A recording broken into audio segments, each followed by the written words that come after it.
Hello and welcome to the China and the World screencast. This is a look at China in the post-classical world and with a special emphasis on its relationship with the outside world.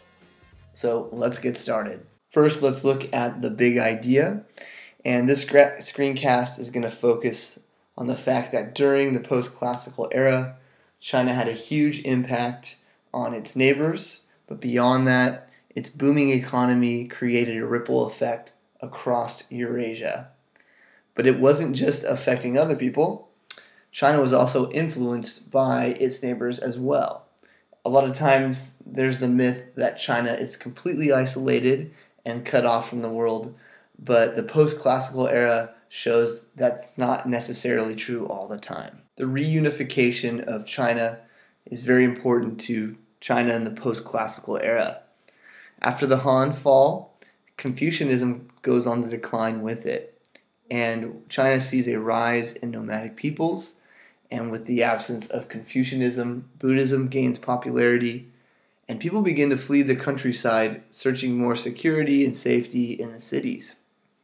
Now, this ultimately leads to a new dynasty arising, and that is the Sui dynasty.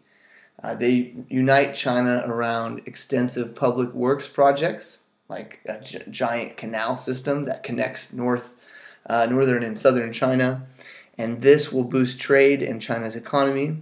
However, it's very ruthless, not much tolerance, and it also tries to take over Korea and has a huge military letdown. And eventually the Sui dynasty will collapse. However, China is reunified and will be easily taken over by another dynasty. After a period of chaos following the decline of the Sui dynasty, China will become reunified and experience a golden age of achievement during the Tang and Song dynasties. During this time period, China will establish some patterns that last well into the 20th century.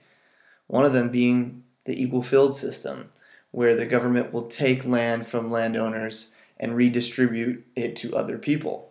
This is something that Mao Zedong will do when he comes to power under his communist rule. Instead of being harsh on Buddhists and Taoists, as in previous years, the Tang and Song begin to create and develop Neo-Confucianism that incorporates Buddhism and Taoism into traditional Buddhist or Confucian beliefs. Big public works projects mean more government, so they expand the civil service exam, more college, and build an entirely new state structure. And the colleges serve as a way to prepare people to participate in government and do many of the jobs that the Tang and Song need them to do. During this time, as we'll focus on now, there's extreme prosperity. Population grows. New forms of food, such as a rice strain from Vietnam, increase population. China becomes the most urbanized society in the world. It connects its cities and people through waterways and canals and rivers, and will truly begin to make its mark on the world. The golden age of achievement in post-classical China is really marked by technological advances.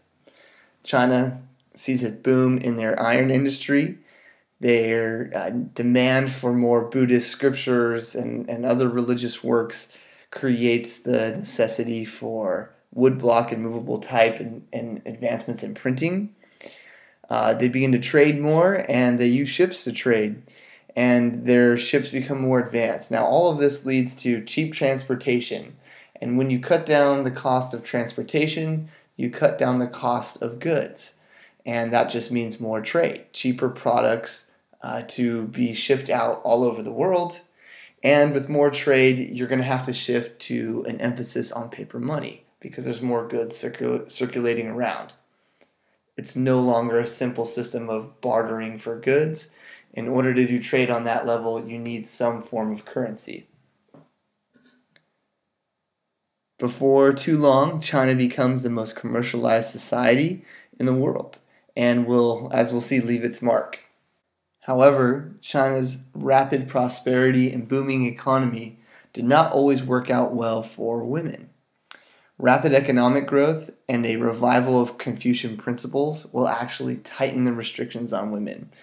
And this is probably most seen clearly in the practice of foot binding, where females would have a wood block inserted at the bottom of their foot, and it would be tied around that wood block, and it would cause the woman's foot to be deformed, causing her to hobble while she walks. This carried over into jobs as well. Women's role in textile industries begin to decline, giving less money to them and less power. Perhaps the most significant change happens in the growth of prosperity in families. There is a new emphasis on women's roles as entertainers and concubines and prostitutes. So economic prosperity does not work out well for Mulan, despite what the movie says. However, there were some things that improved for women in China. They did gain more property rights, some of them at least, and because of the expansion of the civil service exam and the need for students, there were more educational opportunities for women.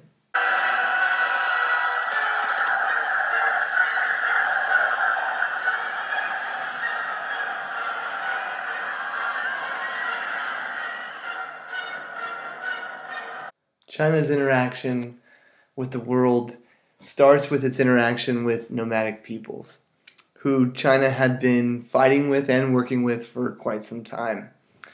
The nomads, from their perspective, often saw themselves as being mistreated.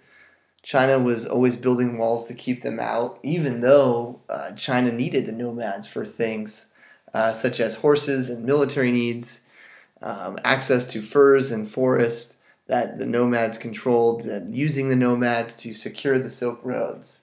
So despite what China would think about them being barbarians and savages, the Chinese needed nomadic people. And if you look at the screen, you can see instances where nomadic peoples found success in dealing with China. Uyghurs will have to rescue the Tang from a revolt, and all the way through the Mongols conquering China and establishing a dynasty there. A significant part of China's relationship with its neighbors during the post-classical era was demonstrated through the tribute system. I volunteer as tribute! Thank you, Katniss. You're such a good person. Much like the capital would exact tribute from the different districts by taking children and throwing them into a battle royale situation, and like Thanos the Titan travels the universe taking tribute from planets, China would use the tribute system to exert its superiority over its neighbors. The way the tribute system worked was that China would allow access to civilization, but they wanted to control foreign access to their culture, their economy, and they did this by exacting tribute. And if foreigners wanted to be participants in the Chinese way of life, to buy their goods and interact with them, they had to acknowledge the superiority of Chinese civilization. They had to bow down using the kowtow, and China would use this with places like Korea, Vietnam, Tibet, and Japan as a way of showing that they were superior. However, they also used it with nomadic groups, and the way they used this was to demonstrate how China was still in control, even if it looked as though nomadic groups were gaining more power. We're going to wrap this up by taking a look at China and the Eurasian world economy. And I had mentioned at the beginning, and we've seen throughout this, how China was by no means completely isolated or cut off. And sometimes China gets pegged as being isolated or not open to the outside world, which part of the Confucian tradition encourages that, but as we will show, it doesn't always work out that way. So some of the things we've covered today, China's impact on the world. Here's a few more examples. They spread a method of creating and producing salt to the Middle East and eventually Europe. Paper making spreads all over Asia and then later becomes bigger in Europe. Chinese will stimulate a lot of inventions that are expanded upon, for example, gunpowder or textiles or things in the Navy. China starts these things, and people in the Middle East or other parts of Asia and Europe take them to a whole nother level. China's prosperity changes the way people make money throughout the world, and it encourages trade and capitalism and becomes sort of the first or one of the biggest ways that globalization gets its start in the world. And now, of course, in today's world, globalization is huge. And vice versa, the outside world and Eurasia has an impact on China. For example, China will learn how to cultivate and process sugar and cotton from India. It gets a very important new type of rice from Vietnam. Buddhism, not only does it cause Confucianism to change, but its spread also encourages a demand for more printing because people want to have more access to Buddhist texts. Persians inspire the Chinese to create a device similar to the windmill in China. And China begins to participate in the Indian Ocean trade and therefore brings a whole new class of foreigners who are merchants to Chinese cities. And it creates, in many cases, a cosmopolitan feel in those Chinese cities. So the post-classical era is a time where China begins to interact with the world on a much greater scale. Thanks for watching. I hope it was helpful, and enjoy the rest of your day.